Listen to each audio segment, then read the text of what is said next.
very tragic attack, a robbery and a shooting that occurred in our community about 2 weeks ago. This has caused a pretty significant turmoil in our community, and people are very afraid and want to know what the path forward is. So joining us tonight is our HPD Police Chief for dinner, and also our Executive Assistant Chief, Chief Chen, who are going to be doing a few things. One, they're going to debrief the community with details about what happened and how the search is going for the suspects. I know one suspect has been arrested, and just talk about generally what's going on in the case, provide a little information to the community. But the second part of it is that we would like for the chiefs to discuss what is the path forward for the community, and to talk about what kind of steps both the city can take and what kind of steps the community can take, and how we can work together to reduce these types of crime from happening. And I know that I would be remiss if I didn't say it, but I know the community is especially on edge because we've been dealing with years of rise in anti-Asian violence, anti-Asian hate, and our community is especially sensitive to these types of things because the community feels targeted. And I think that's maybe the nicest way to put that. And then after the chief's talk, we will have time for Q&A and statements. Okay. For any elected official or anybody who wants to make a statement, either to the community or to the chiefs, that would be time to do it. We would ask you to keep it short, and I'll talk about the rules about Q&A and stuff. But before we start, I want to make sure we recognize all the elected officials who are here. First of all is our Texas State Senator John Whitmire. Our Commissioner, Precinct Number 4 Commissioner Leslie Briones. Our Council Member Edward Pollard. And also Council Member Alice Chen from Stafford. And I know that Congresswoman Sheila Jackson Lee is on her way as well. And with that, and also I would be remiss if I did not recognize former Chief Seal Bradford. Thank you so much, and I'm going to hand it off to Chief Bradford. Thank you very much. First thing I want to say, how honored I am to be here in this community, very, very important community in Houston, not outside of our community, our community. We're all together. Just want to say something. I'm looking at my Executive Assistant Chief, and I want to congratulate him again because this is what I say is his community. The first Asian Executive Assistant Chief in the Houston Police Department history, and I'm so very proud of him. Thank you. I made a few meetings with him, but every time I get a chance to acknowledge him publicly, he's a great man, great family man, a great leader in our organization, and well-deserving. I want to say this real quickly. Before I move to that, he's got on a long sleeve shirt. He just took his tie off, and I got on a short sleeve shirt.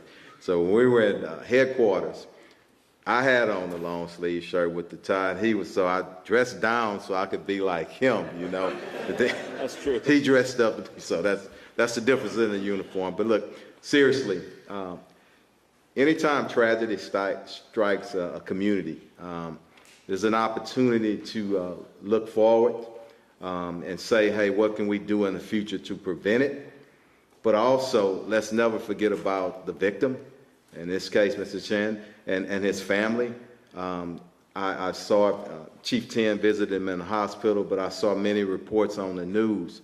And I just want the community, including the police department, make sure we do everything we can to help that family emotionally, spiritually, and financially. He was the breadwinner of that family, and that's important. So just everybody rally around him. But as you know, and I'm going to let the lieutenant, after Chief Chen says a few words, because one thing I've learned as a young police officer, when you come to community meetings, talk less and listen more to the community. When people come out and you expend your valuable time, I want to hear from you, not so much from the chief, because I want to know how we can work together better.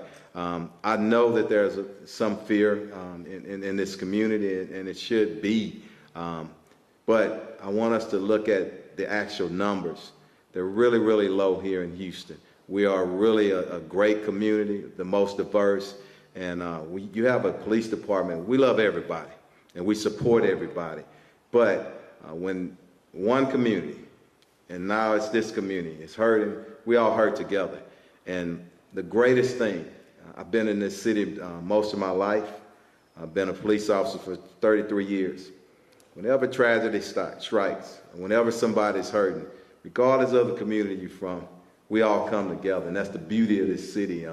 And I'm just so honored to be the chief here. We're going to continue to work together. We're going to continue to watch out for one another. If you see something, you say something. And that's so common, but it's so true. Don't wait until something happens. If you see somebody lurking around and they're looking suspicious, call us. But I also want us to, there's a perception with the Asian community of crooks, thinking that everybody carries cash. So you are a target, okay? And just know that. So when you're going and coming from banks and stores and conducting your everyday business, be observant. Try to, go with at least two people. If somebody's driving, passenger, look around. And when you get into your car, look around before you get out. And when you get in your car and you're driving, check that rear view mirror, check the side mirrors. Make sure nobody is not following you. And then if you're feeling like somebody's following you, know where the police departments are, okay? Know where you can go and drive and get some help, but also get on that telephone and call us. And you know what? If somebody's, don't get out that car. And if you leave the bank, my goodness, go to where you're going. Don't stop off at the store. Don't stop at the cleaners. Go to where you're going, okay? And let's try to, those who are still packing a lot of cash and whatnot, let's stop that. Let's use some technology and stop carrying so much cash. But I'm not blaming the victim, okay?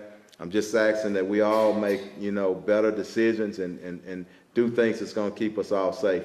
And we're right here with you. But I'm going to be quiet for right now and pass it over to Executive Assistant Chief Chen, and then we'll get to our lieutenant to give us an update on this particular case. Thank you. My name is Ben Tin. Thank you, Chief, for the introduction. I'm going to adhere to what you said. Listen more and talk less, but I will make it short. But judging on the size of the crowd today, almost every single seat is filled. Those are not filled or reserved. Safe to assume that the community is super engaged, and thank you for your commitment. It's always an old saying.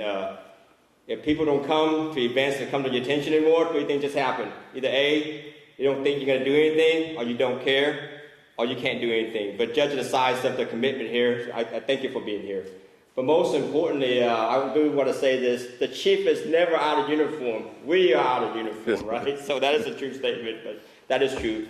I saw Chief with his long sleeve and stuff on, so I figured I just needed to, look like Chief tonight, so I dressed up and he dressed down. But without further ado, when the stuff actually happened at night, I do want to highlight some stuff that Chief did put a lot of emphasis in it. When the incident occurred that night, when Mr. Chen was shot multiple times and subsequently was in the hospital, and Chief actually came to me, Van, we need to make this one of our priorities, and this is important because not the crime itself is impacting a small community, but the fear of crime itself is just as important. So get ahead of it, put some emphasis into that, make sure these investigators are, burning those midnight oil to get the investigation going. As a result, one of the suspects was apprehended pretty quickly, right? I will turn this over to, defer this to Lieutenant Granger. He will speak in details, at least provide some details and some insight into the case. Thanks, Lieutenant. My name is Lieutenant Andy Granger. I've been with the department for about 17 years. I'm over at the Robbery Division, West Squad. At this time right now, what we're looking at right now is we're waiting on lab results of records that we have as far as looking into when we arrested the suspect, he was found in a vehicle. We were able to waiting for those lab results to see what we can find of the case, and also other pending lab results that we can say. We are doing our due diligence to review and doing what we can to get what we need and apprehend a second suspect. But for this case, I will say that the witnesses were key in this case in finding the license plate of the suspect's vehicle. That was pretty much the key element. So I want to ask the community and also to see if you have anything, if you know any leads or anything, please provide that to us. We'll take that as we review our records that we have as far as continuing this investigation. Like I said, we're making this a priority for the community to look forward as we move forward with this investigation. And right now, I know since I checked this morning that the first suspect is still in jail at this time. And Good. Going forward, we'll see what we can do. And we will do what we can. Right. But I do want to highlight Keynote. As Chief mentioned, when you see something, say something, the most critical, not one of the most critical, the most critical element to this particular incident is the key witness to actually witness the incident and report it and provide some invaluable information to the police. That's why the first suspect was apprehended pretty quickly. Chief. Thank you, and I failed to say, and forgive me, we have so much support in this region from our elected officials, and I want to thank you for your support, local, state, and federal. Thank you so much, and I've spoken about the great citizens, and thank y'all for showing up tonight, but I'd like to open up for questions. We need to hear from our citizens, all right?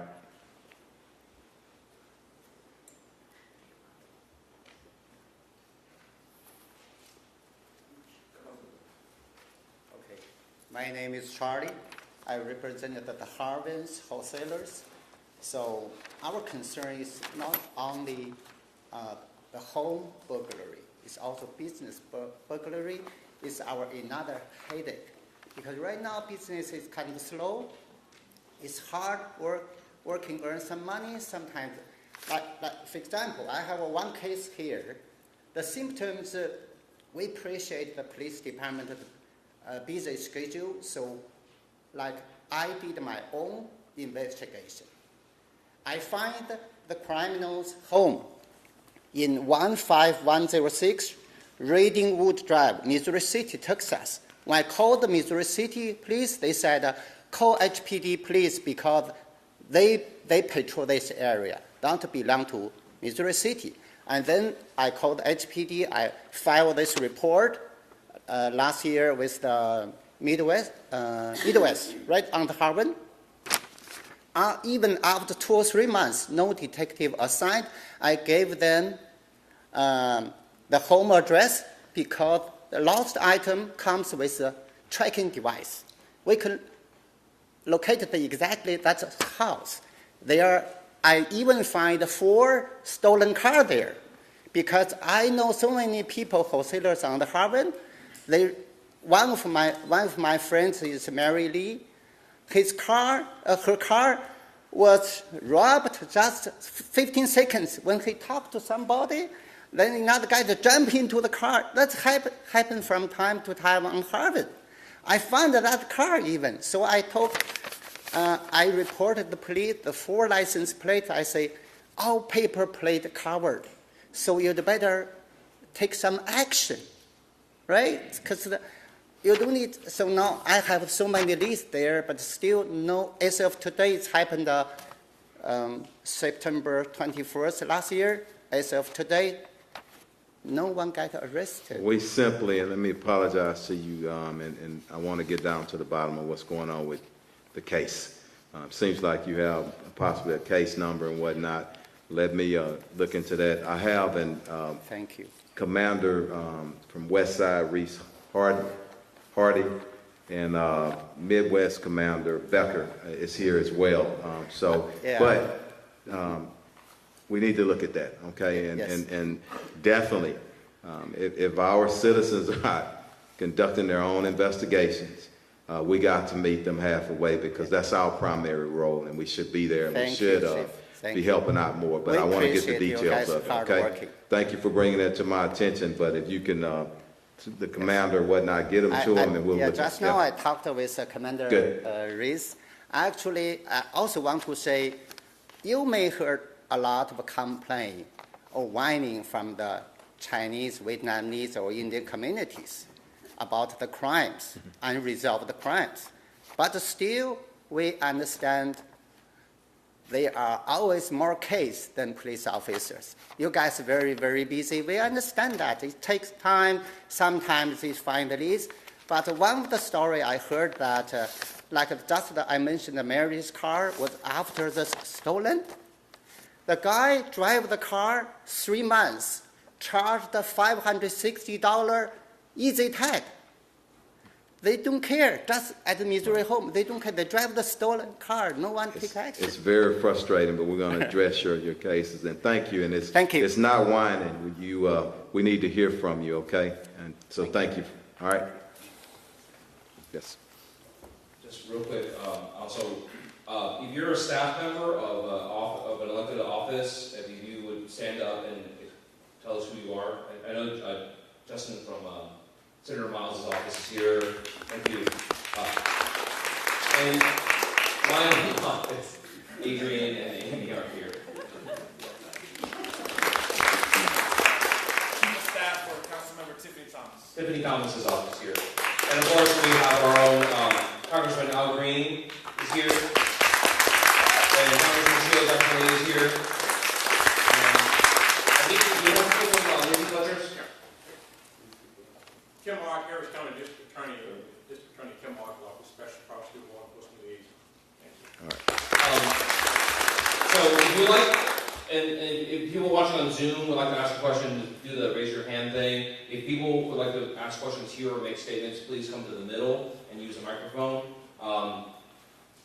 I would really encourage everyone to just ask the question. You don't have to preface it. Mm-hmm. Chiefs have been doing this for a long time, and they're smart people. So I would encourage you that everyone just ask your question or make a statement about what you want to see done.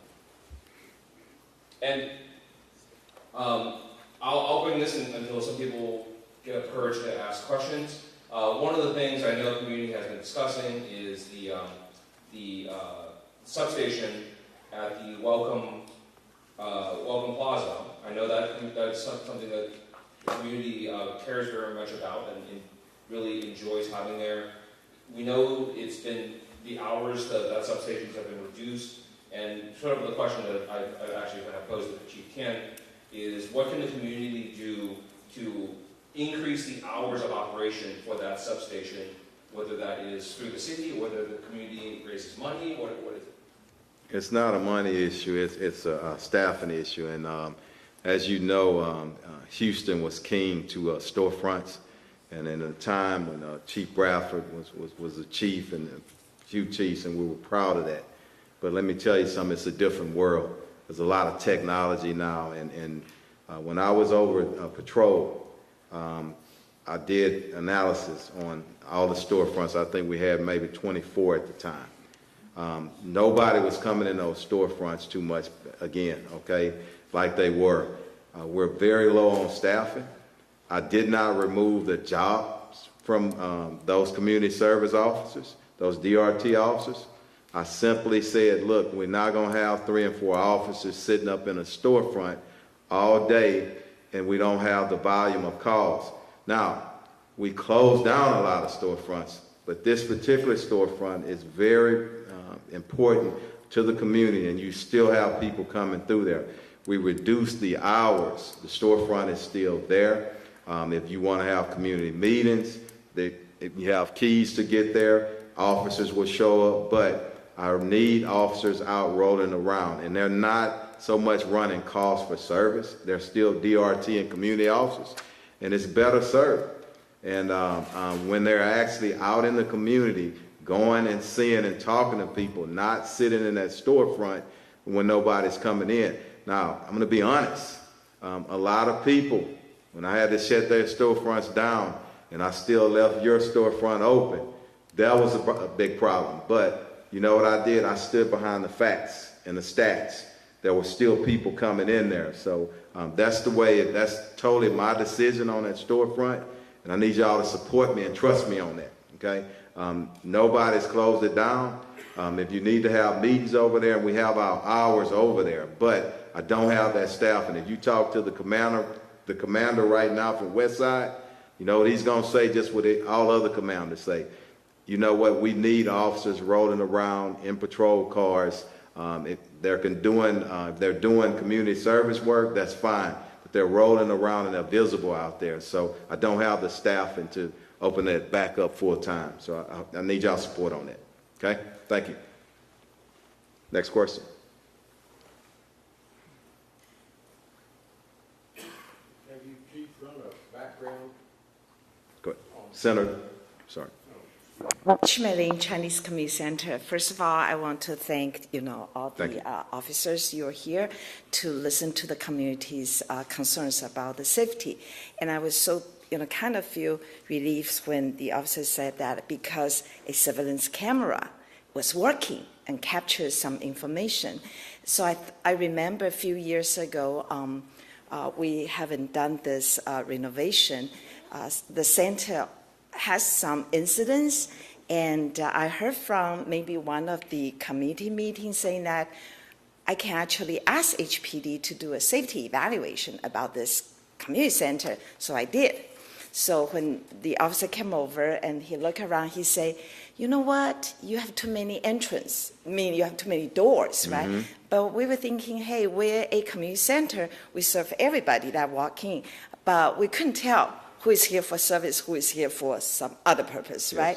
So when we did a renovation, we remembered the recommendation from the HPD officer, so we intentionally reduced the entrances, or we put passcode to certain entrances. But given the same scenario, do you still have a program where you can go to the community, especially to those property, management places where they have higher rate of incident, and say, we need to evaluate you. Let me tell you, you're at a C-. CC got a B at the time, and I didn't like that. So we want to be A all the time. Asian people, Yes. you only get A, right? Yes, So ma'am. if that evaluation system is still existing, I think some properties will need that, because we need to address the issue. Yes. You cannot have a surveillance camera that's not working, or you have a street light that was not working, right? It just pose a risk and danger to the residents. Yes, absolutely. Thank you for bringing that up. Yes, we have them at each division, each patrol station. You want anybody to come out and do a security survey of your business, we will do it, and it's free of charge. So thank you for bringing that up. But just contact your nearest substation, and we'll do it for you. Absolutely. Senator, you had a question. I was asking about the suspect. Have you revealed who he is, and does he have a record? Because we're very concerned about keeping violent offenders.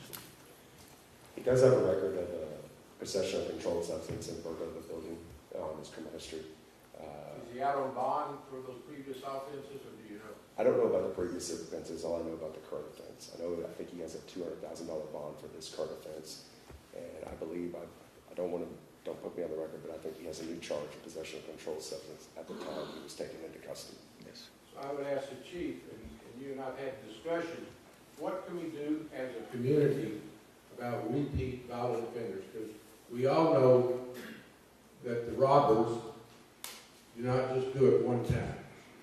So your staff is doing a great job, understaffed, but if they take them to the jail, and then we see them back on the streets, number one, it's a huge danger.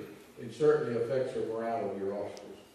Well, Senator, to answer your question, I've talked about it, and talked about it not only to you, to a lot of different people. Criminal justice system, we got to get smarter, okay, and we got to work together. Don't want to point fingers, and I know you're not asking me to do that, but violent offenders, violent repeat offenders, the entire system, you have to look at them in a different way. And everybody has their constitutional rights, not against it. But if you show yourself to be violent time after time again, you know what? There's a place called jail with bars, and that's where you need to be. We do have the challenges in Harris County with the court backlog, and I get it, okay? But we have to simply have some kind of system where we're moving those violent offenders up to the top, get them into court, into their trial as quickly as we can, get them convicted, and send them to prison. So, all right? Thanks. I think if there are no, until people have questions, if there's any elected officials who want to make brief remarks, I think. I'll say something, probably not my comment. And I'm going to have to slip out to another engagement in a moment, but I want to thank everyone for being here. This is serious business. And I respect the chief and his staff so much, but what we don't want to do in Houston is be required to change our quality of life. And in all due respect, if I want to carry cash in a free society, chief, we ought to have that right to do so. So let's support our law enforcement, support each other, but hold those violent offenders accountable. Because it's wrong for us to say, well, I've got to change my hours. Seniors come to me all across Houston and say, we don't leave the house after 5 o'clock. Young people do not take their baby strollers and go down the street to the park after 5 o'clock. That's not what a great city is about. So thank you for being here, and let's commit ourselves to not tolerating the dangers of a repeat violent offender. Thank you. Thanks, sir. Thank you, Gene.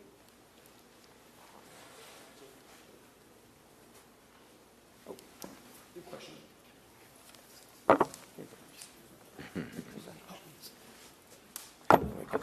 Hello.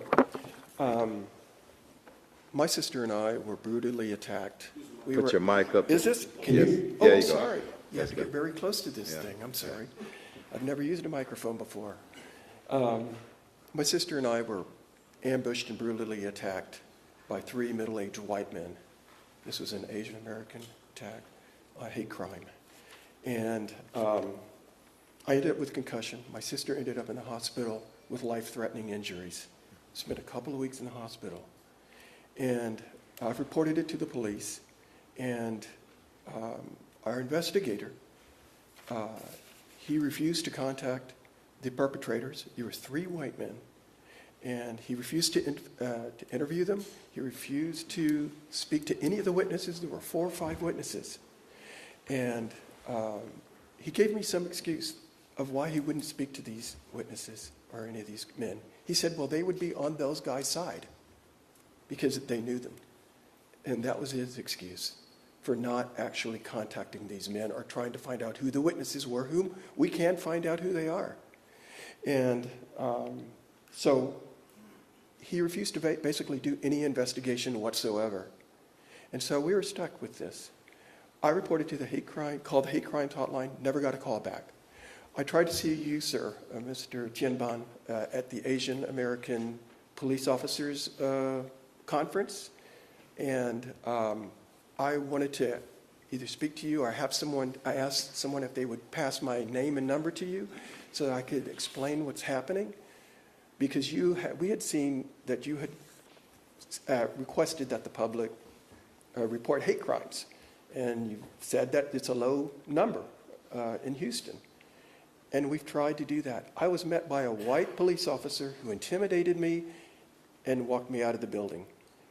And I've just been stuck ever since. Why don't we do this? And frankly, can I just say one more thing? Yes, sir. Go ahead. Frankly, sir, with all due respect, I know you say that this is, you want people to come forward and report these hate crimes, but from my end, from the public's end, or at least my end, that feels like a lot of talk. Is all it does, because I can't get anyone to actually do an investigation. Thank you. Why don't we Thank do you. this, sir? How If you get us do you do this? your name, I've seen you before. Haven't really had the time to talk to you. You should have a case number. That seems highly unlikely with our department, but I'm not going to question your integrity here tonight. I want to get a case number for you so I can look into the facts, me personally as the chief of police. And then once we look into those facts, okay? What happened, why it happened, and then, I want you to show up to the next meeting, and I will show up to the next meeting as well, okay? And then we'll talk about it. But it's important that we hear you, and I hear you tonight, but please present a case number and let me look into it. Thank you. Okay? When's the next meeting? All right. When's the next meeting? We'll let you know when the next Okay, meeting is. okay. Yeah, Chief, there's some commanders. yeah, yeah. Hey, sir. Sir. Before you go, so just be mindful, this is so important to Yes, Chief sir. Bender. He actually brought in some commanders, have respected responsibilities in this region. They are here right now. You have the Midwest, the West Side. On top of that, they also have some of the primary staff and their assistant chief over this patrol region. This is how important it is. So we definitely want to rectify this issue tonight. So Chief Bashir is right there, so just offside with him, provide him a case number. I will assure you, this is not lip service from my boss. My boss every single day and tell me, we're here to serve the community, and he meant every bit of it. Trust me, I know. 2, 3 o'clock in the morning, I get emails from him, and sometimes texts. Not And say, every "Look night." well, almost every night. But, and look into those loud noise complaint, look into those quality of life stuff, so he is backing the stuff. So just see. Chief. Well, we're saying we care about everybody, including you, okay? Get us that information so we can look into it. Thanks, man. One thing I know you guys mentioned earlier about the storefront, I know this has been a hot topic. It's brought to my attention many times already. So this is just the reality, like Chief said. Chief has basically, made a lot of accommodation so the Ranchester storefront can be open. But I will say this. There was a time when Chief Bradford was my chief. There were all time we needed tied also to a particular building because of technology. But now we have transitioned that platform. The most important thing is not the storefront itself, the building itself, but the concept. The concept is to have the storefront, to have those community service out there, establish those contacts, so when crisis or before crisis occur, to make those phone calls, have those connections. Every single Houston police officer is issued a cell phone, so we have the availability of the technology. So please leverage that. And the most important thing is, and use it often. I'd rather you call me on 10,000 things that's basically nothing materialized, but that's okay. At least allows the opportunity to look into it before something actually occurred. So yes, so please leverage the technology. Thanks.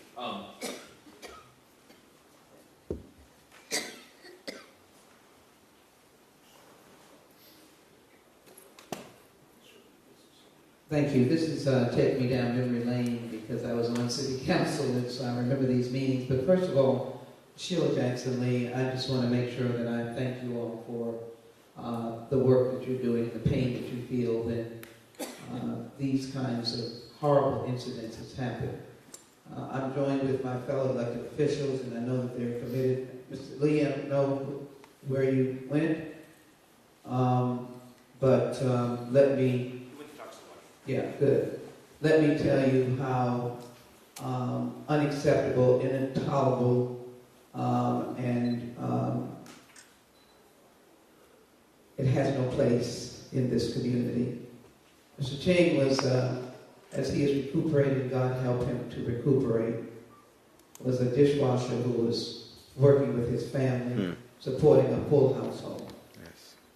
That murderous act, he is not deceased, but that was a vicious act that he could have lost his life.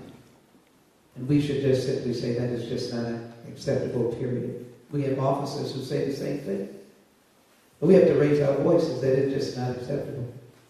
It could be from someone who never had a previous offense, and they can just pick up and do it. That's not acceptable.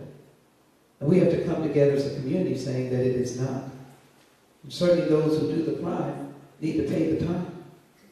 At the same time, we've got to find a way to collaborate. City commissioners, council members, DAs, senators. We have to collaborate with the supporting law enforcement.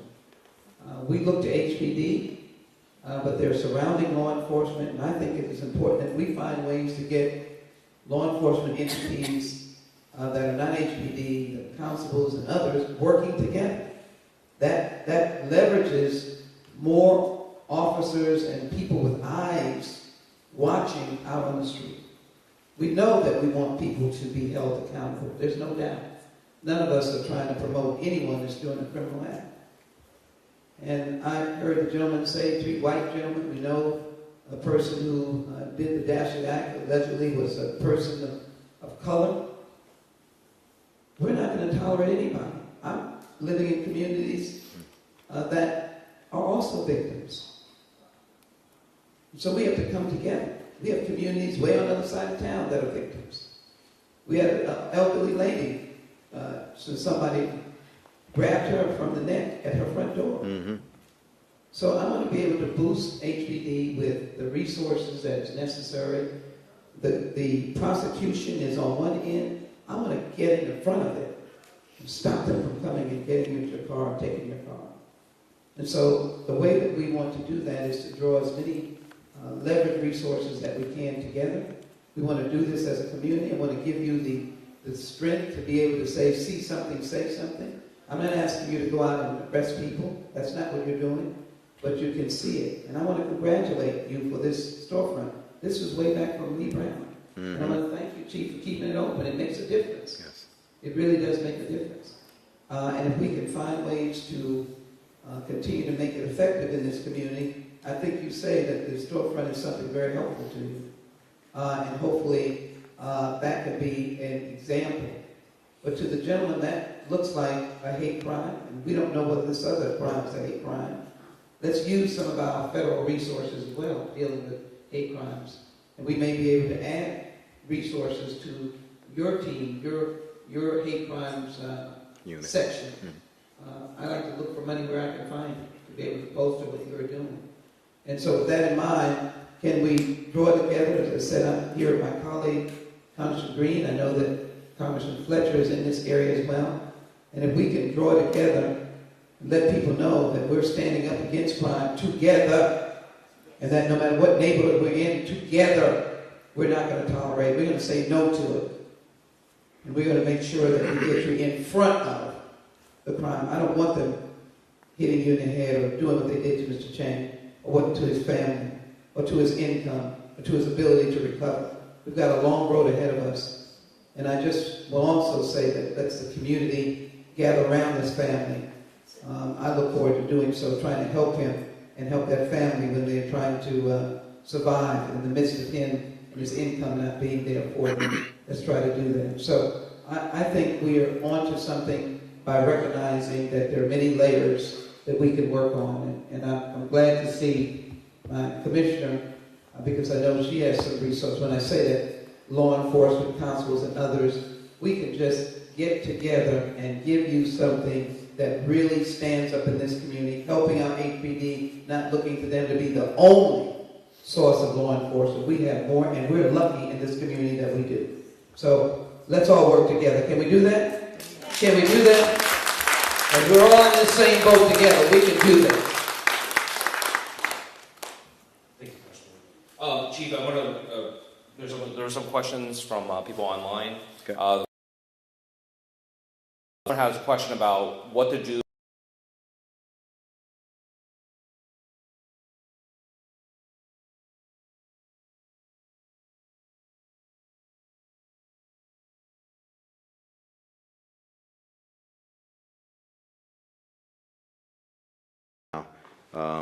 the court systems are backed up, but nobody wants to hear the excuses. If somebody is no law against, being homeless, and we understand that, but the problem is, if you're trying to run a business and people are out front running customers out, or as a place of residence, and you come out and people are hanging out and urinating sometimes in public, it disrupts the quality of life. We've put a lot of resources on trying to deal with that, and the mayor trying to get people into permanent living, and not just temporary, permanent living.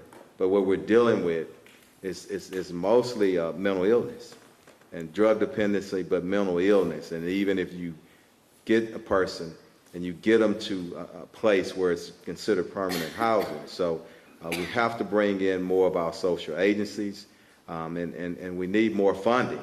And we got political leaders here, and I know them personally in this region, and they do whatever they can, but you need more funding for the homeless, because most of those individuals are suffering from mental illness. Now, from a standpoint of police, department, please call us. We have teams, DRT teams and homeless outreach teams going around the city trying to regulate.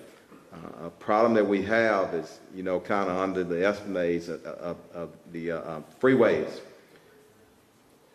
Even when we arrest or we cite, when it's time to go to court, we don't have anybody that's coming to court, and that's challenging. The officers showing up, but some of that is up on the text dot, and I'm not pointing the fingers at them. I'm just telling y'all the challenges because they're busy too, and they're short-staffed as well, So it's a problem, but it's a problem that everybody's going to have to work together. But the biggest thing, don't stop calling us, okay?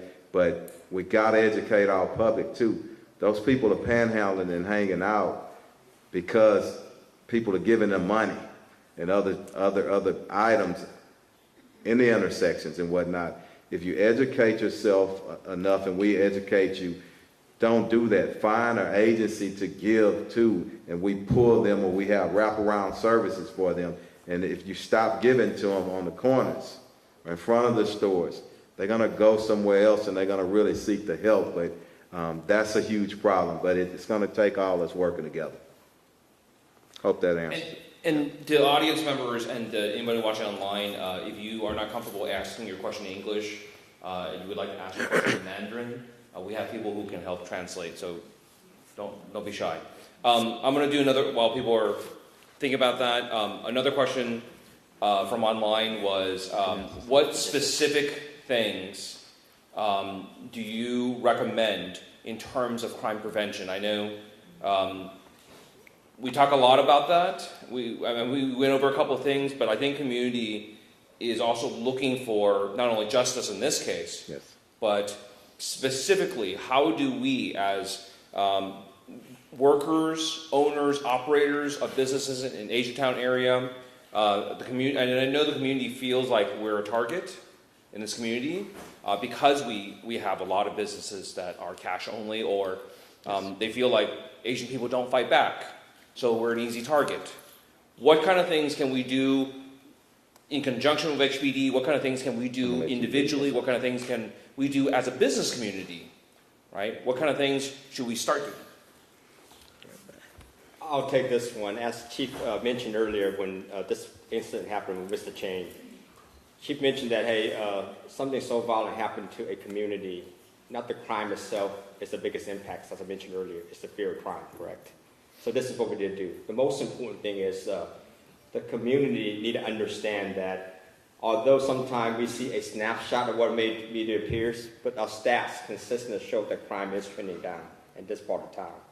So we need to do a better job to go out there to help reduce that crime. So the reality is there are times that we will absolutely want to place every single officer in every street corner, every block, but it's not a reality. But the key is, scientists, not me. Deputy Oscar Galvez, mobile. In the past have, arguably determined there are three things that for a crime to occur, three things has to happen. Number one is there's an opportunity, a location for crime to occur.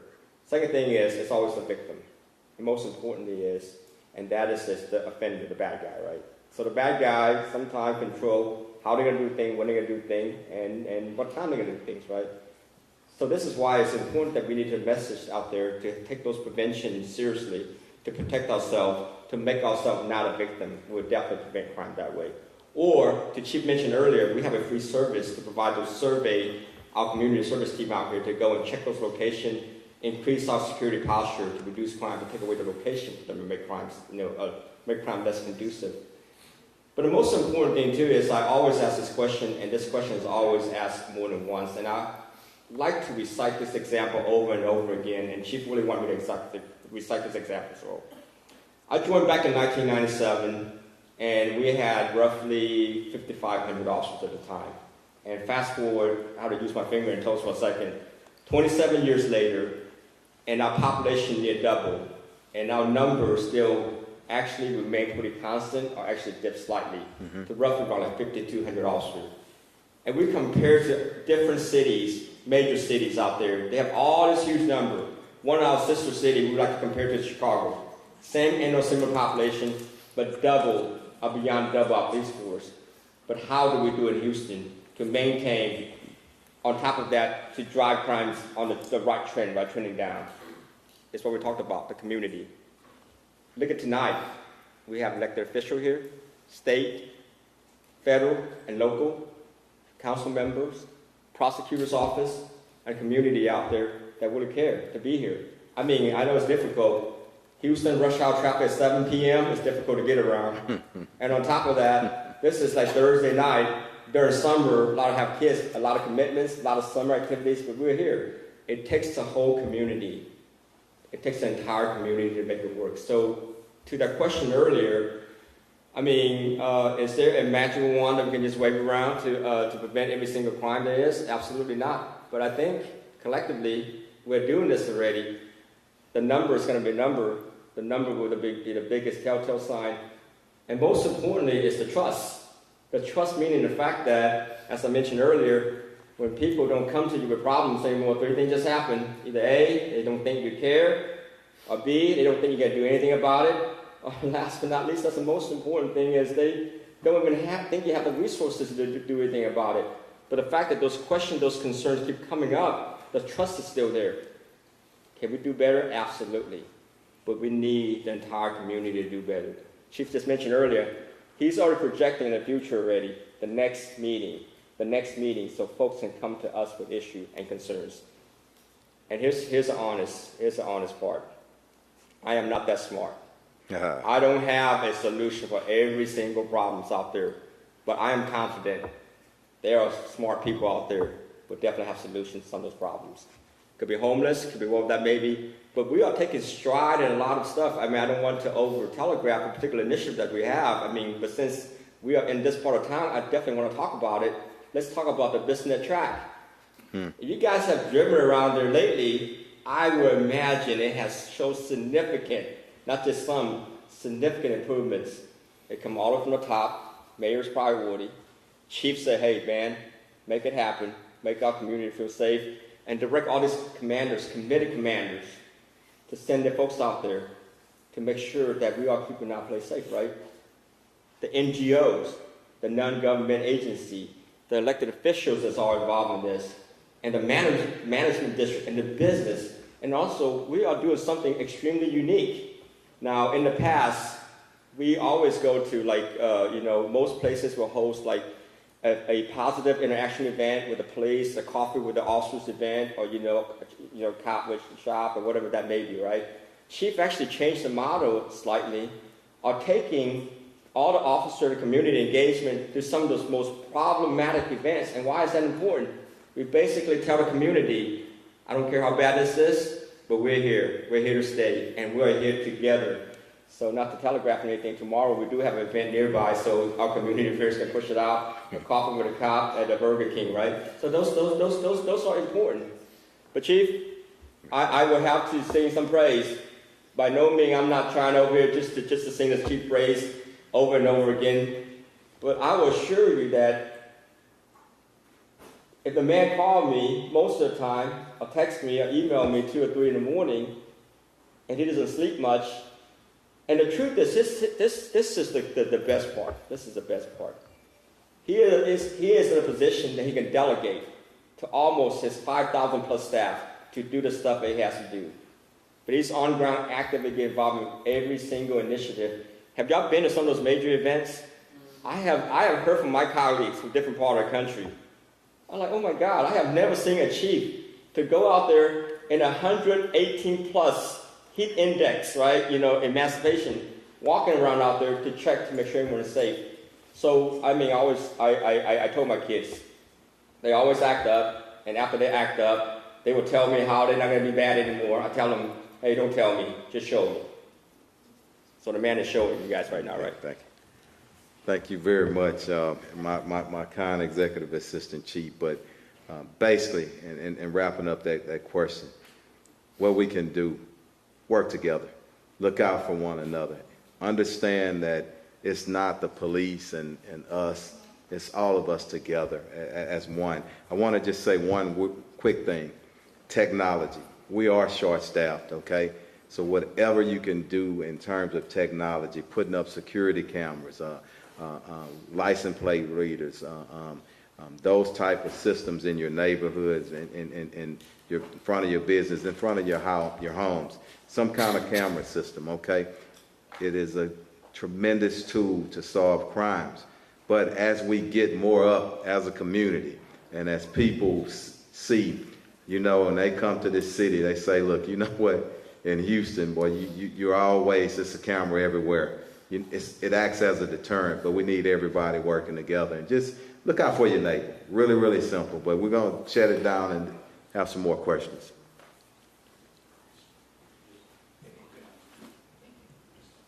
I just want to let everyone know, if anyone want to ask a question in Chinese, I'll be happy to do translation. Thank you.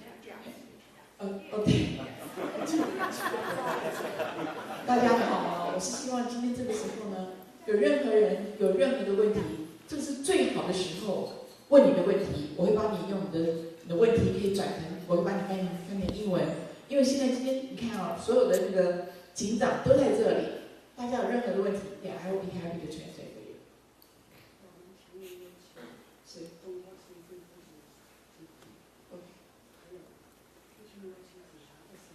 We good? Okay. Good. This lady say they really want a strong request. The Chinatown, the storefront, have 24 hours patrol. You know, so hopefully that can be happening. Patrol. Yeah. 24-hour patrol. She said 24-hour patrol. Tell her that there is, and that's why I moved those officers out so we can have more patrol. But I do want to visit with her on sidebar just to explain a little bit more with the translator what I explained to the group, because it's important. People have to understand we fell in love with the building, and I love that building. It's a beautiful place. It's still a meeting place, and we still have officers there, but we got to have people in the community patrolling. 他的意思是说，因为我们在那个 store 他的那个人手不够，没有办法每天在那个我们的那个警察局等接来报案。当然是希望说他会加强，但是他没办法说人手真的不够，没有办法能够就是24小时来做这个，在那个警察局等他这样来。So the officers who would be sitting in there are actually on the streets driving around. Yes. Okay, I have a question for Chief.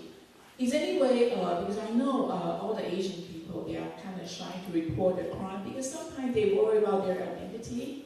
So is it possible we can have a volunteer base and they speak Chinese, Mandarin, you know, all that hotline? So all these people, they have a language problem or they are scared to show their identity. They can report to this hotline and then have somebody in the police department to have kind of like key person, they can report what's happening, and then they can find a way to solve the issue or like a case number or whatever. They can do that and follow up with the victim. I'm definitely in support of a hotline. We're going to need a lot of volunteers, not just police officers, to do it. So again, I think that should happen with your division because it's going to be specifically to this division, but the commander is over there, but chief is in support of it, okay? All right? We also have a language line as well, too. Go ahead, Ben. Language line 24 hours? Yes. And so 911 in Chinese? Yes. 911 in Mandarin? Yes. So there's also a language line, but also be mindful, we also have hundreds of officers that speak certain languages as well. For instance, in Mandarin, I may not be of much help, but Cantonese, I will be you guys. 我会讲广东话，我会讲少少。So can you have your number? Vietnamese may be okay too. Can we have your direct line? That is the direct line. Okay, Thanks, sir. 那他就是说，我刚问他说有没有可能我们有华语的专线，因为很多人不想把他的身份好的，很多人不愿意报案。有一个专线，就是中国人义工做专线的，就是接电话，然后跟警察局直接有联络。有没有人愿意做 volunteer? Is any volunteer willing to do the hotline in Chinese? Anybody? Raise your hand. Wow. Then we can meeting, yes. We'll set it up. Can we let Congressman Green say a couple words? I want to ask Congressman Green to say a few words. Thank you very much. Would you please give Alice a bigger hand? She's a city council person, but she also worked in the congressional office, and she did an outstanding job. Thank you so much for your service. Another hand for Alice. I want to start with an apology. And here's my apology. Whenever there's a crime committed, and the person who commits that crime is a person of color, and it's on a person who may be of some other ethnicity, it really hurts me. It just hurts because I hate to see people of color engage in criminal activity like that, or any kind of criminal activity. And my guess is that it hurts you if you happen to see a person of Asian ancestry. There's something about this that people of goodwill feel a certain amount of shame when it happens to be someone of their ethnicity doing this. So I want you to know that I'm angry about this because the crime was committed, but I'm very hurt because I want nobody to commit crimes, but it just bothers me to see this happen this way. And the one thing that we cannot do is allow bad people to do bad things and separate us from each other. We cannot allow division to take place because of what bad people are doing. We have to stand together. Just as you see a very integrated audience here tonight, if something like this happens on the other side of town, then we want to see an integrated audience there too. It's time for us to put aside what we see as differences and lines and line up with each other. It really is time for us to stand together against the bad people who are against all of us. So I'm going to ask you to just do this. Give some thought to how we can coalesce and work together. Brady, Mayor here,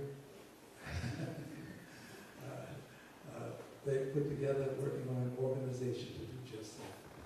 Consider joining organizations where you can get help and be a part of the solution in an organized way. That's very helpful too. Now, Chief, I hope that this meets with your approval. But really, there are too many guns.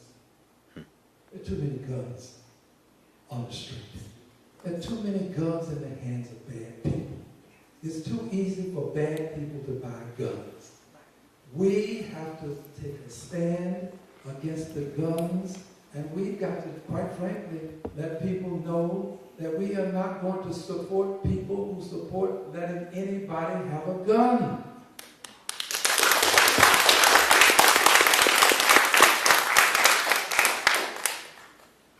Babies were murdered. 19 babies. 2 teachers. And we haven't done anything about it. Yes, mental illness is a problem. It is a problem. But so are guns. And we can't let people convince us that it's one or the other. It's not just guns. It's not just mental illness. It's mental illness and it's guns. And we have to take on both of them. We cannot allow it to continue.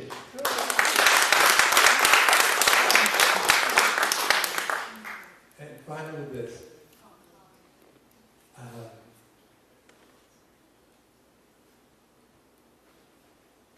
These officers, I believe in the deepest crevice of my heart and soul that they want to stop this crime. I believe they do. I believe that if they had a magic wand, they would wave it and there would be no more crime. Unfortunately, there are no magic wands. There are only people who can work together to make a difference. Here's how I think we can work together to make a difference.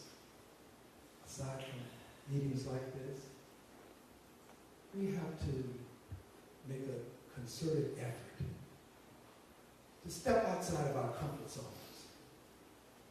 Step outside of the comfort zone. Meet and greet people that we don't know, so that we can get to know each other better and look out for each other better. This city belongs to all of us.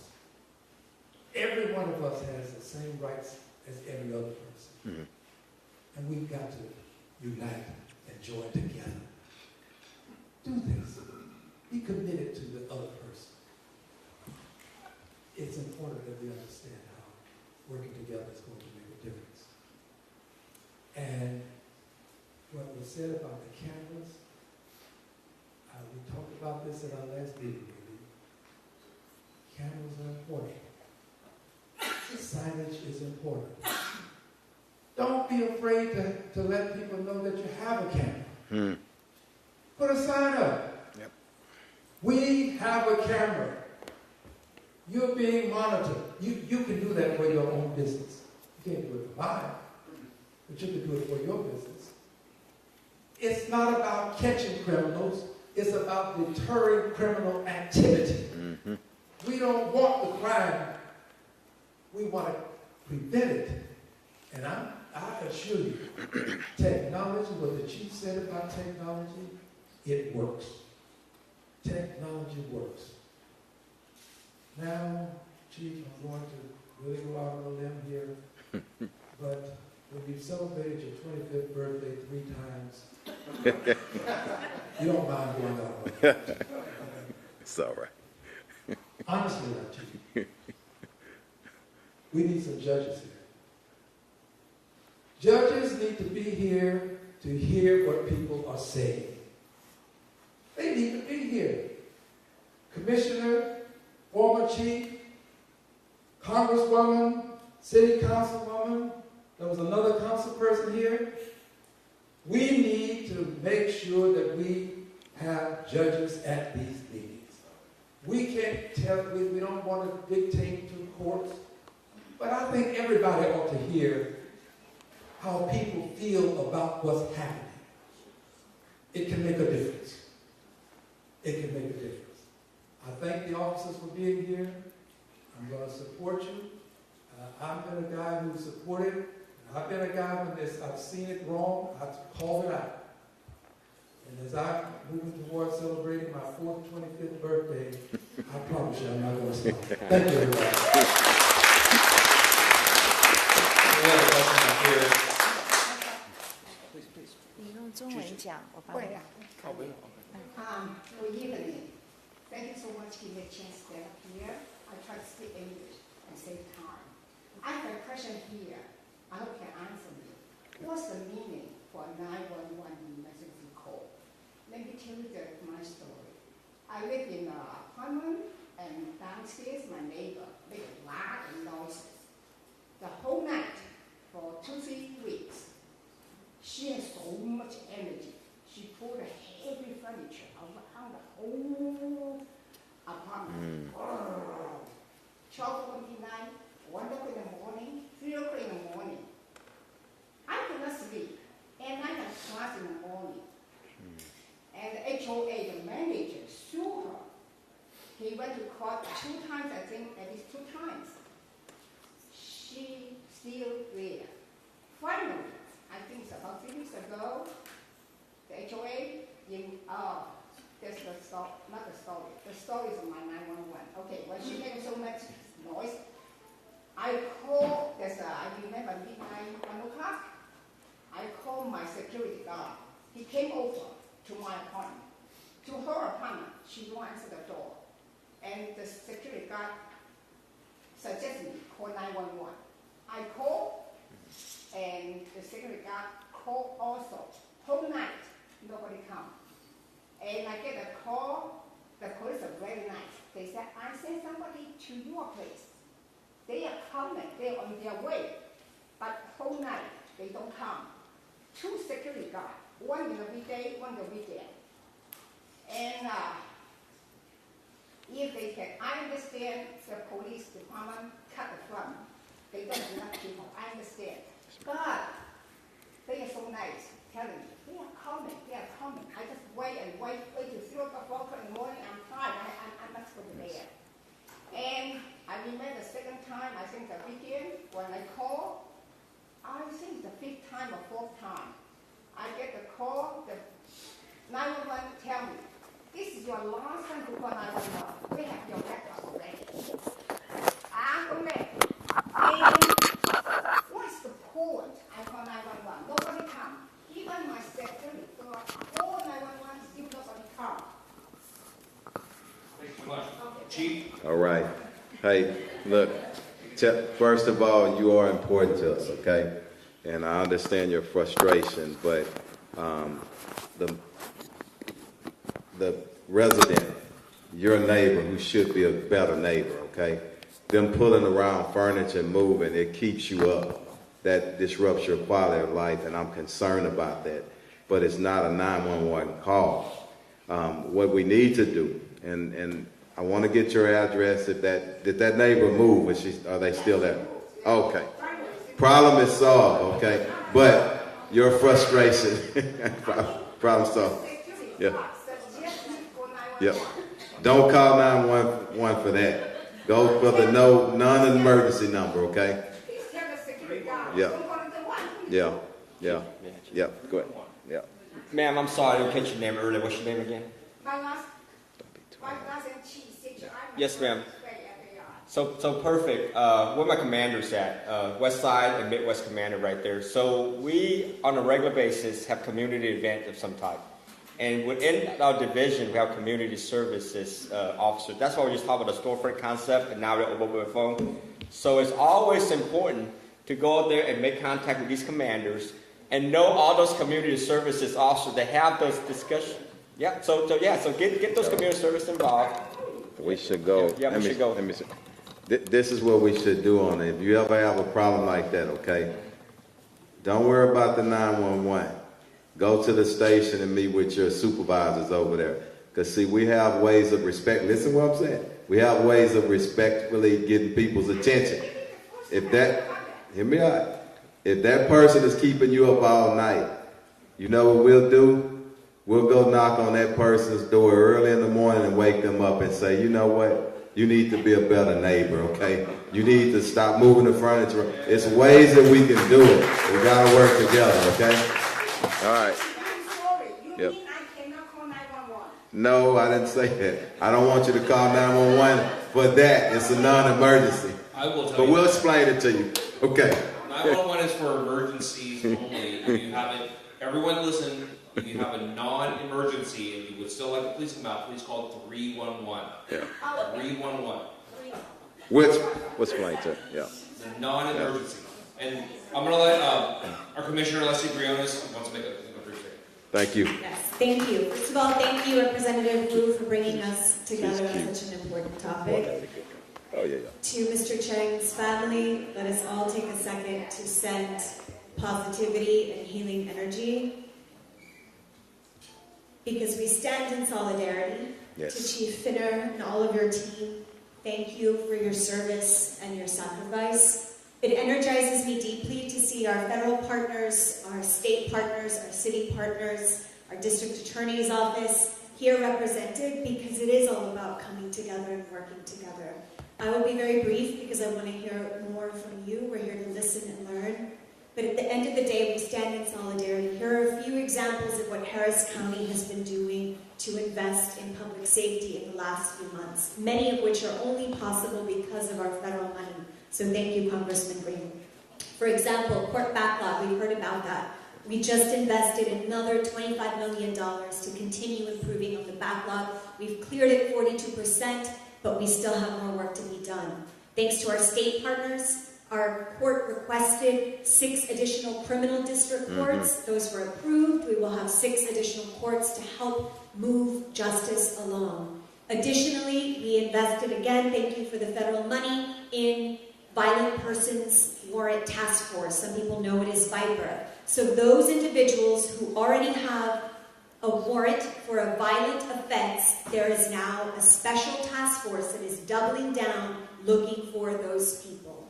Additionally, we have invested in teledeputies so that the calls that are to 911 that don't need an immediate in-person response are channeled so that the sheriff's office can improve in their response time for the most violent crime, and a special emphasis on domestic intimate partner violence crime, because we know that approximately 30% of the murders we're seeing relate to a domestic incident.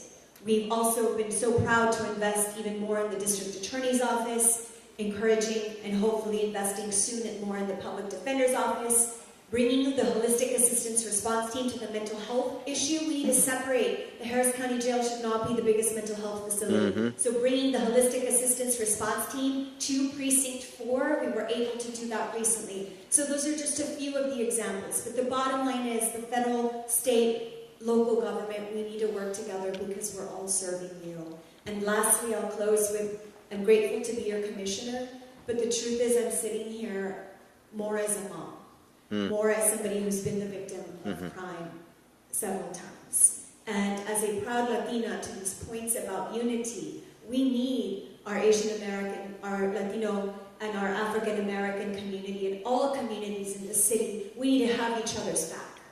All day, every day, coming together, standing in solidarity, because that's what it's going to take. And I know we're all proud Houstonians. This is our city, and this is the city of good people. So together we will keep making it safer and stand in solidarity. And again, to all of the law enforcement, thank you for your service and sacrifice.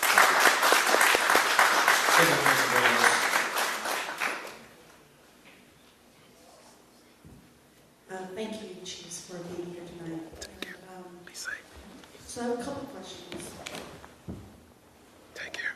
One, what are steps that we as a community can take to force the city to actually increase the budget for HPD so that we have an HPD that is comparable to other cities of our size? That may not necessarily be a question for you, it could be also. I can answer some of it. Right? We have a current state surplus in our budget. Where's some of that money? What are the steps that we as a community, who do we need to talk to emphasize funding should be invested into our community? Not just HPD, but the wraparound services, right? Someone who's homeless or someone who's getting out of a privatized prison, that's a whole separate issue.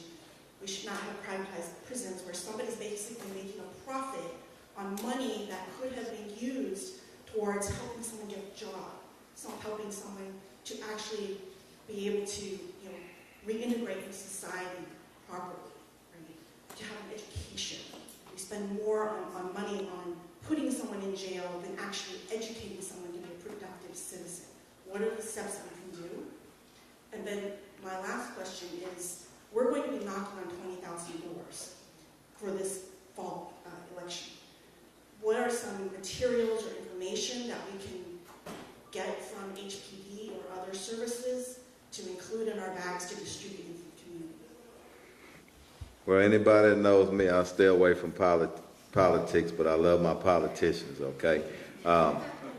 This is from your chief of police, okay?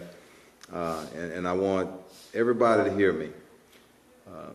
Years back, a few administrations back, they put something in that calls a revenue cap. People don't realize in the city of Houston, we're one of very few cities that you have no funds dedicated to public safety. This is why you see our fleet, our buildings, and it's not just police, it's fire, okay? But a lot of people tell you, and they have suggestions on how you run a city and how you should run a city, but they're outside of the city in a political atmosphere. And I'm not pointing the fingers at anybody. It's time that people tell the truth. I never speak up and say too much about politics until it starts affecting public safety. We got a lot of dollars from our federal government during COVID and shortly thereafter that's kept us afloat. It's going to come in place in a time we're already unfunded. We have crime. We've driven those crime numbers down. We're going to need a lot more police officers. We're going to need a lot more firefighters, but we're going to have to build infrastructure. So under the revenue cap, and you get to a certain extent level of bringing in funds, and you have to give, and I'm not a person that thinks anybody should be overtaxed, okay? And I think all public officials should be responsible with taxpayers' dollars. But what does it profit a city as a whole? Okay, if you go over 20 million or 40 million or 50 million this year, you say, well, you know what? It's the fashionable thing to say we're going to give each family back money. And I'm okay with that, as long as you're properly funding public safety. Okay, if you give each family back $10, do you understand what you're doing if you would just leave that in a public safety fund, hold people accountable? You would have better police cars, more better salaries for police officers. All that stuff plays into, so the officials, our city council and our mayor have done a fabulous job in funding us as much as they can. But you got to know the real story behind the scenes. We got to have ways to fund public safety, and we need to look at revenue cap and a few other things. And I'll let Van answer a few questions there.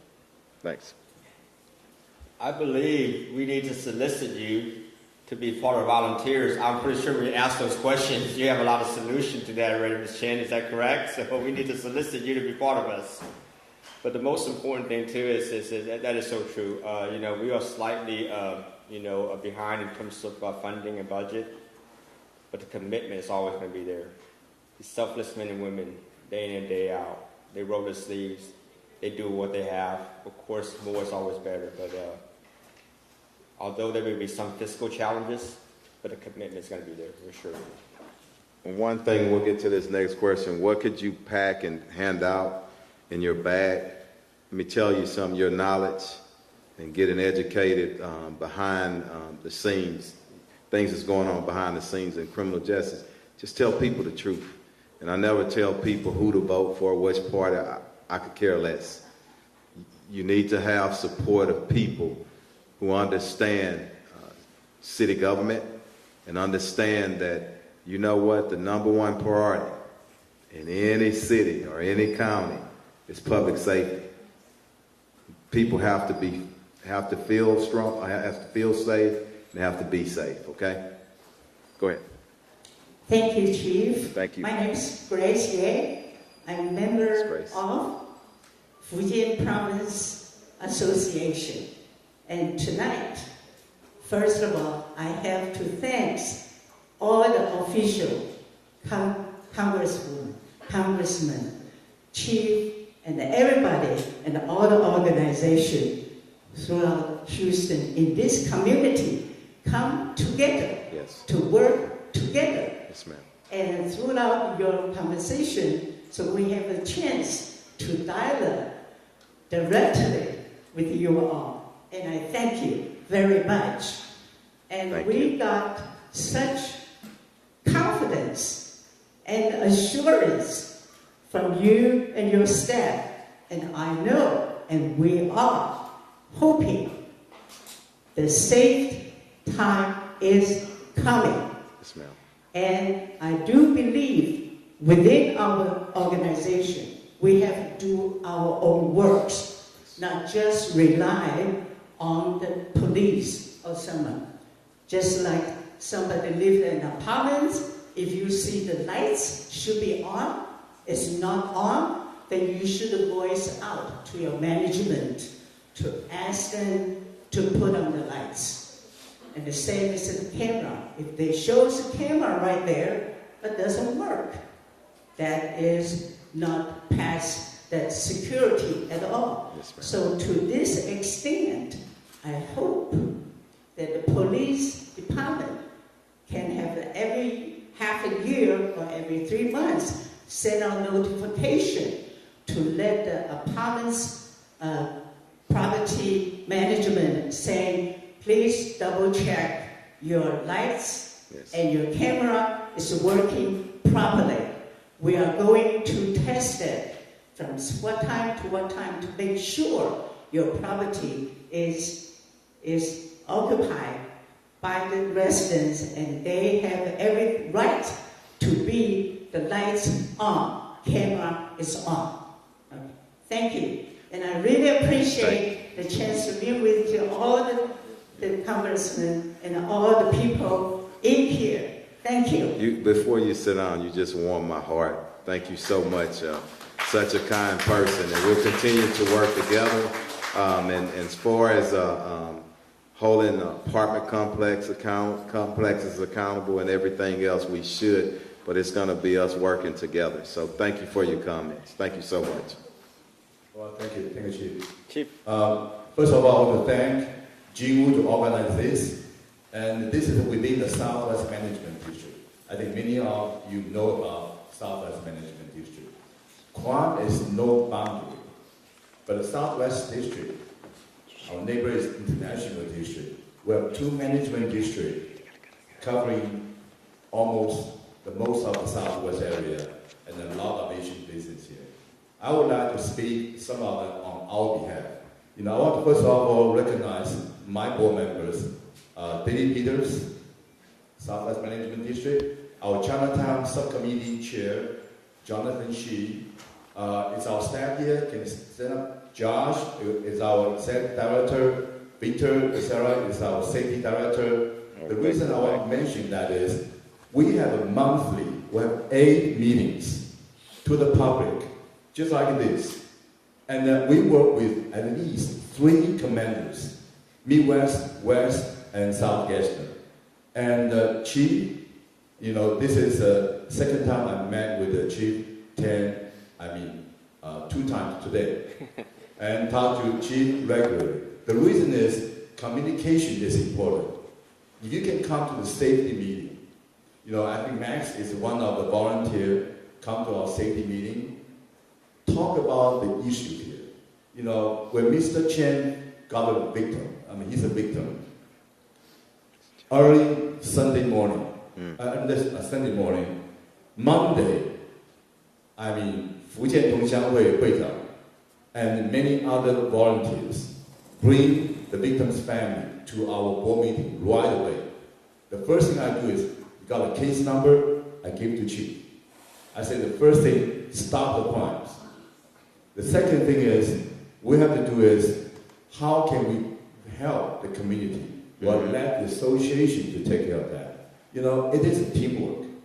But I think with this, I will just mention that it happened to every community, not only Chinese community.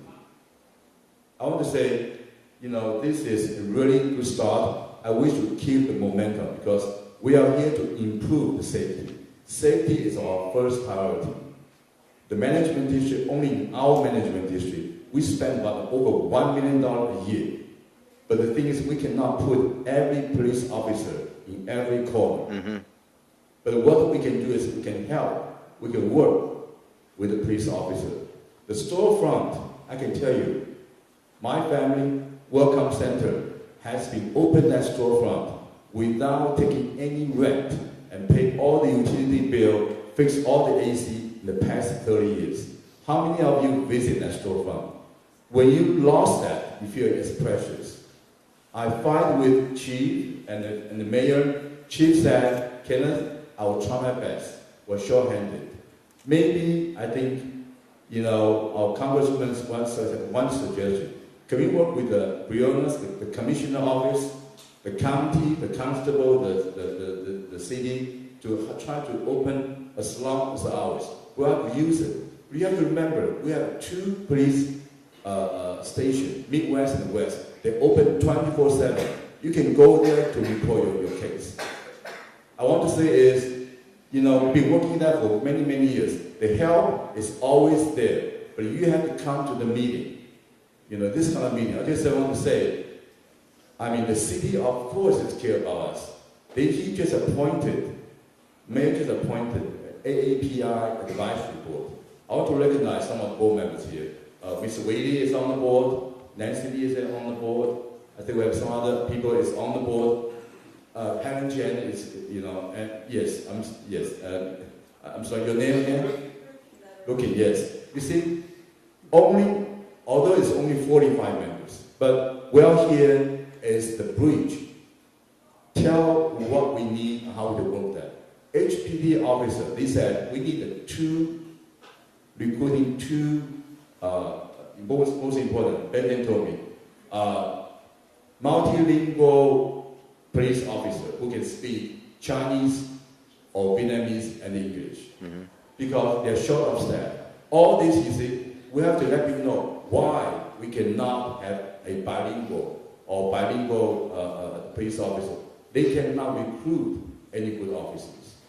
There's a lot of things we need to communicate. I'm glad that you heard what we need. We'll keep on working on that because this is just the beginning. I want to recognize especially Jonathan Louis, Lieutenant, and then Chief Bashar over there because they are in this area, the patrol, and they are working so hard. We are so privileged. We have a Chinatown crime staff. Which city have a Chinatown crime staff? But how many of you know that? The Chinatown crime staff, how can you do that? Because you have to report the crimes too. I talked to Fujian Tongxianghui Zheng Huizang. Well, he has many suggestions. Well, let's work together. Because I think Mr. Chen, the victim, have so lucky to have the Fujian Tongxianghui and many other people to help him. So I just want to say, I'm here, as a volunteer, as a citizen, but I can tell you, our police officer, we only have a 3,500 patrol. And not like Chicago, 3 times or whatever, unbelievable. Technology is help. We need to work together, and I'm here to always want to help. And I want to thank my committee. The Chinatown committee is always on the first Wednesday of every month. Hi, everybody. Hey, first of all, thank you for coming to this meeting. It means a lot to the Southwest Management District and to our Chinatown Safety this subcommittee on Chinatown Public Safety. So our meetings are held on the first Wednesday of every month at 12:30 p.m. at the district office. And I don't have the address memorized on the That's so cool. 6588 Corporate Drive. Yes. So I hope to see you guys at our meetings. Thank you. Remember that address. Anyway, I know time is limited. So I want to thank you for coming, but we're always here to help. Thank you, Gene. Thank you. Thank you so much. Does anyone else have a question? I thank you for all the officers. I know the time is really tight, so that I will be doing quickly. Next things, I need Miss Alice will be helping me to translate in the rest of the things. Well, actually, I will give some questions, and you can give the quick answer because that is for everybody seeing here who really not speaking very good English. Okay. So the first thing is that every time that we call 911, what you want to hear. What is the quick things that you can pick up? You pick the things up, like what we could say, and you will get all of the information. 就是你要问他，就是说911的 criteria 是什么？打电话911是什么样的情况下会打911是要？打911是需要告诉他们什么，他们想听到我们告诉他们什么。对。Okay, they want to know, they want to call 911. What's the criteria considered as a 911 call? When should you call 911? When it's life-threatening or in progress, okay? If your life is in danger, somebody else's life is in danger, or it's a crime in progress. 他说，如果说有生命的危险，有人有你自己或是有旁边人有生命危险的话，那这边可能报告，请让他们来帮你。就是这个很严重的情况才能够打911。Every time when we call in the 911, what we need to tell you, I mean, what we need to tell 911, so that you can get the whole incident very quickly. The main thing is quickly what's going on, okay? They're going to ask you a number of questions. Has anybody heard, the information that you have? But if there's a suspect, if there's danger, okay, to other people, get that out. Good description of suspect, vehicle, what the suspect is wearing, but they'll ask you the questions, so it's a series of questions that they ask. 他会，如果你打完电话，你要跟他们讲说，那情况是这个嫌犯是他的样子长相，要把他记住，他穿什么衣服，他的车子，如果说你能知道他车牌号，他们就有办法能够把他抓住这个人。这些information他都必须要，当然是要讲是非常紧急的情况才打911。And the second thing is I want to know the procedure of the follow-up the case. Every time that we go to the police station and we will file the case and we want our case get being followed. But what I know right now is we have the people shortage, so that our case will be sometimes will be hold down for a couple weeks or something like that. So what we can do if no detective will be pick up our case to start the work. 就是我想问的是 Good question. Yeah, I just translate for everybody. 就是我问的是，我们每一次去 file 我们的这个报警的时候，然后我们每次都会得到一个这个案件的号码，但是我们拿到案件号码之后，很多人就是直接就放在家里就过去了。然后其实你们可以去，我们要问他们的是，我要问他们的是，我们怎么样能够继续跟踪我们的这个案件，怎么样？因为有的时候他们人不会去主动的去把这个案件分配给某一个探员，而是我们需要有探员去他们有探员去拿到你的 case。如果要是拿不到的话，那你这个 case 可能就石沉大海，就是这样。所以我要问他们的流程是什么 ？Yeah, the procedure. Very important to hear this, okay? When you go to the station, that's the initial original offense report.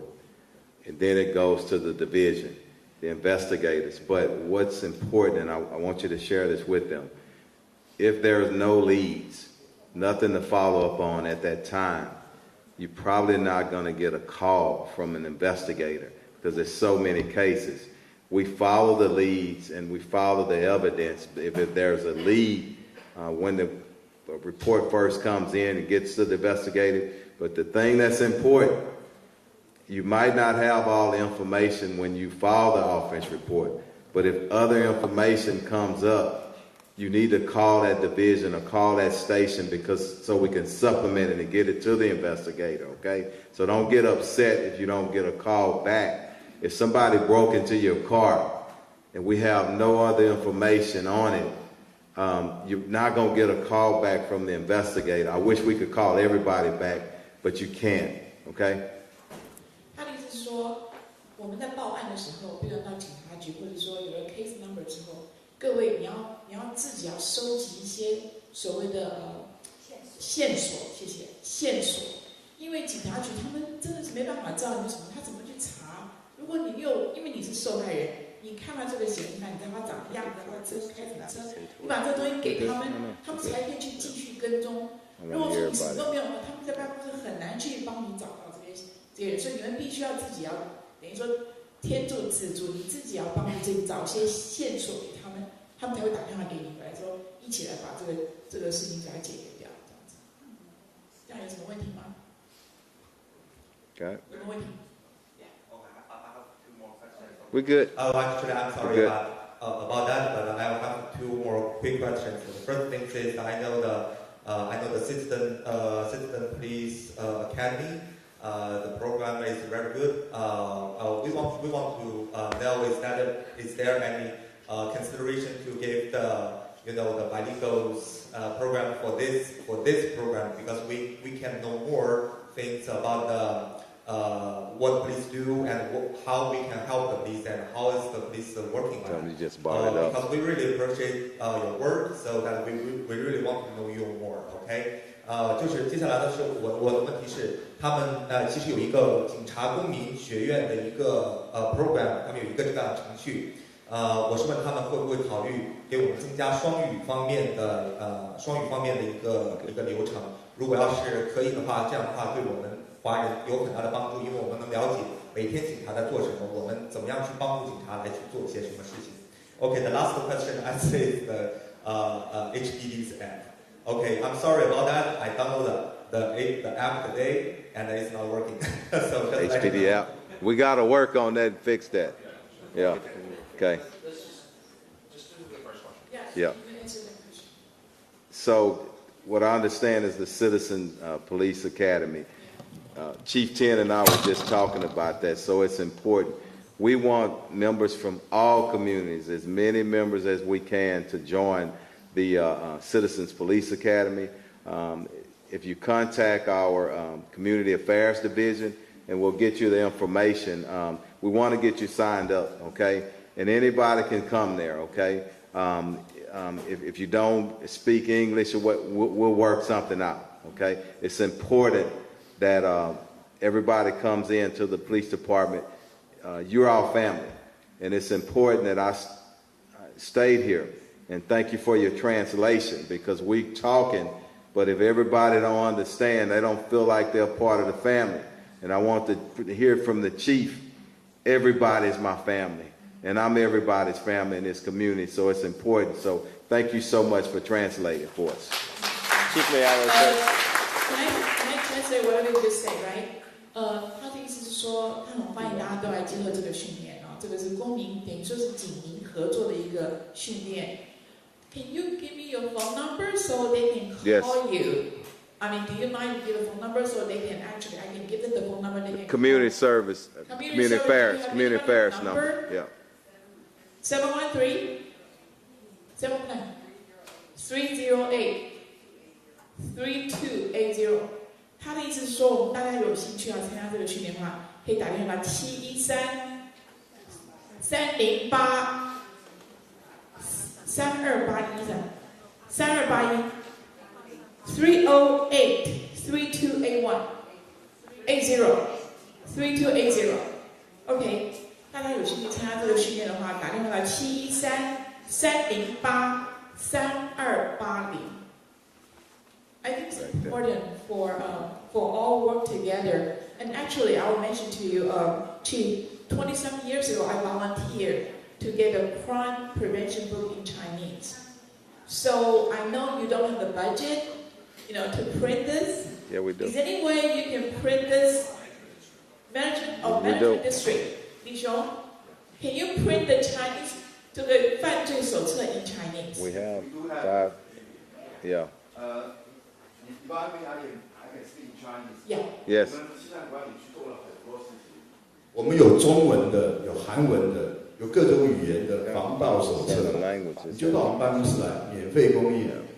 OK， 还有每个月我们有8个会议，公开给大家来参加。So I want to repeat my saying in Mandarin, if I may. 我们中国城有一个治安委员会，我们请教练的徐，您是姓习的，历史的史先生跟 Max 他们都是 volunteer， 尽量来。各位看看你今天所看到这些警官，全是有心在肩膀上的，全是大官，认识一个就抓住他们，跟他们要电话号码，你要认识他们。为什么我有局长电话？因为每天要跟他们见面。还有今天 Alice 也是会讲中文，李卫华 Nancy Lee，OK， 没有为什么要指派我们做这个叫做 AAPI 的他的这个顾问？因为他希望透过我们把大家的困难 ，safety 是 number1， 所有人都认为治安是最重要的。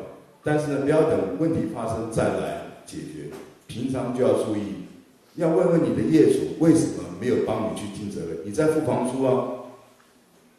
问题是你到我这边来，我不能管你的 property。好，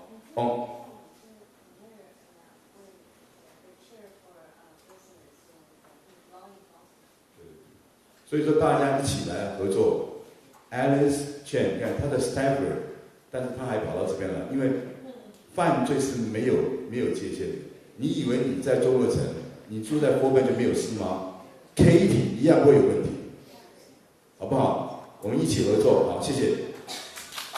各位好朋友，大家记得啊，说真的，一定要报案。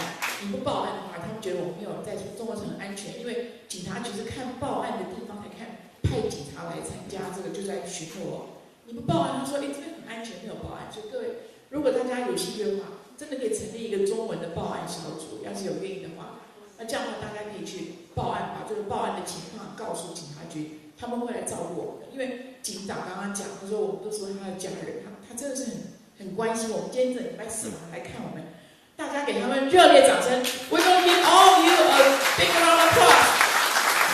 Thank you so much. I think we're running out of time. Yes, I do have one comment. It's actually extremely important. Please translate for me, you don't mind. 我可以讲少少，不多。But the most important thing is this is extremely important. Some of the problems you just talked about, it may not be a problem. Just tonight, I was approached by a couple of community members telling me the kids are currently in college and would love to join the Houston Police Department.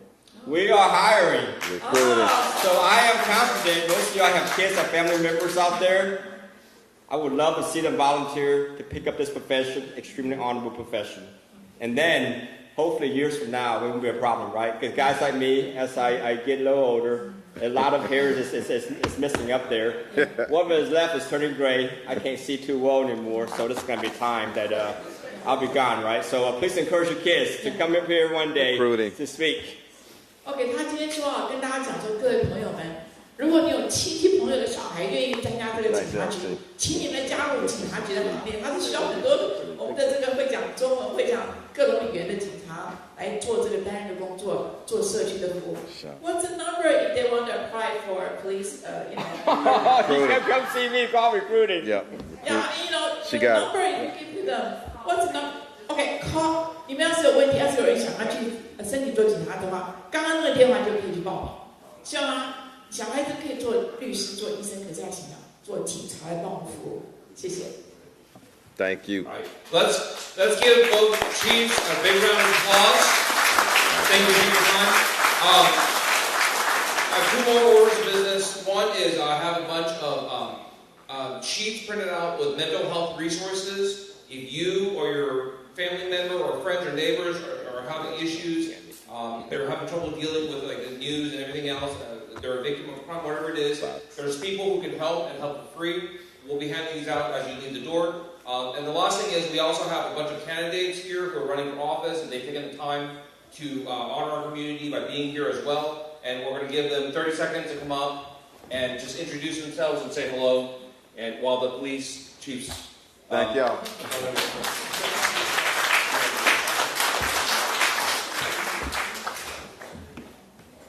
Thank you all very much. My name is Sean Tier.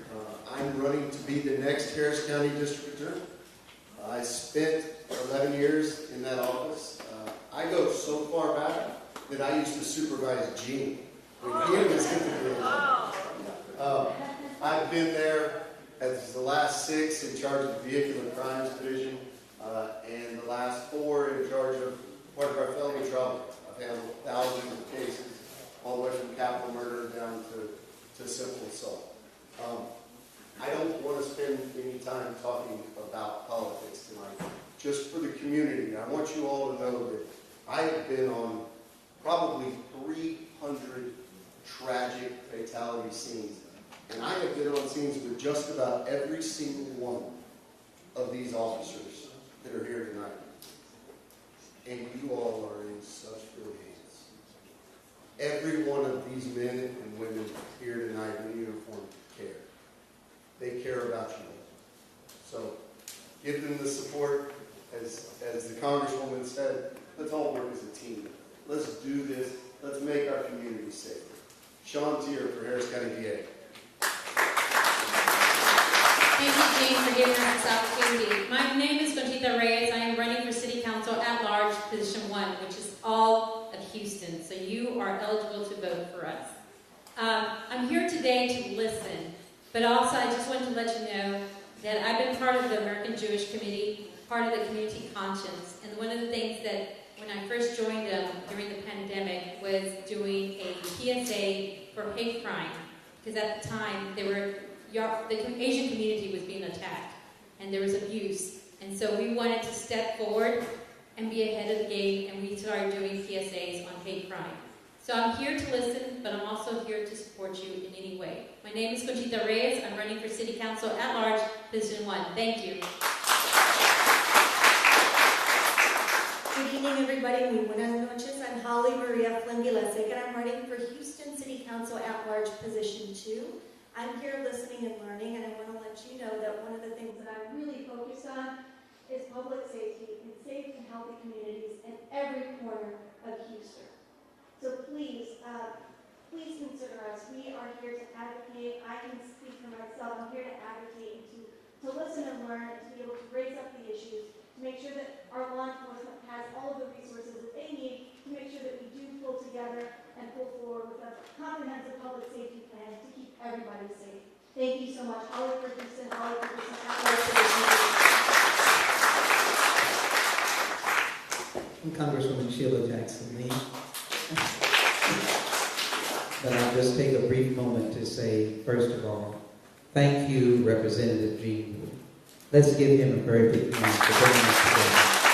Very big hand. So I only say to you that I want to be able to serve you because I care and because I have solutions. And so after I thank Gene Wood, that's our new chief, by the way, if you want to know who that is, Mr. Daniels, Chief Daniels. He's 11 years old. If you saw him, you want to come up, Chief, so they can see you?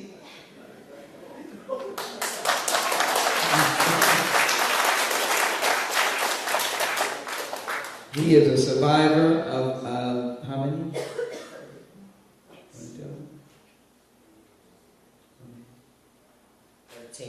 13 surgeries. Cancer, but doesn't he look wonderful? That's what's coming together. And he wants to be just like you guys over there. And I know you know him. I know you're familiar with him. So I'll just finish by saying, I want to serve you as mayor because I care. And because I think we can solve problems together. And so the night is long and late. And I will leave you with no community will not be in my eyesight. I will see you. And we will work together. Thank you. All right. Have a good night. I want to recognize, of course, we are within Jinwoo's district, and Southwest Management District actually is a close work with it. I want all the board member staff of the Southwest Management District come to the stage and to know everybody here. If you want to come to our meeting, please get a number. 我们的会议是讲中文的，我们是唯一的，所有的这个会里面有中文的发言权。你到中国城的这个开会呢，用中文发言没有问题。So I want to recognize that. Josh, Victor, please come to the front. Yes. Thank you.